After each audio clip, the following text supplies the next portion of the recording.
Mombati Paskha. Mombati Paskha ulong kadak jong jingshai ba jingmipat jong utra Jisu Krist na ba ula job ya jingdum jong jingyam. Karong jong neo Mombati kalong kabali. Yau neo Mombati Paskha la shna pura da bthing ngap. Bthing ngap la penmitang da ngap kiba khuid pat soti. Day na kanika daw pala shna kanang da bthing ngap kanang man penpao ya kadak jong jinglong khu jong Jisu.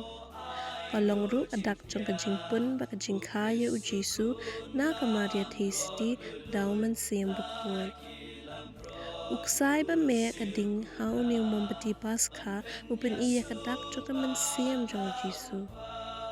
Iohi ru hau Mombati baladon kidak jong u alpha baru omega da kadak preg. U alpha ulong udak u basdang baru omega ulong udak u bakut jong gri.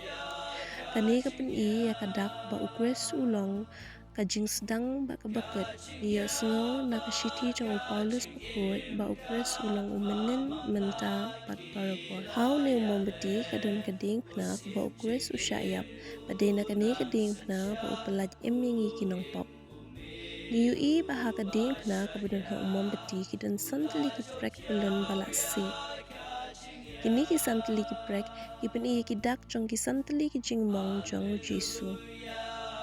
Ubana kli ya ka mong na kapang snget shah. Ubana pedeng ya ka jingdang da usul na kurung.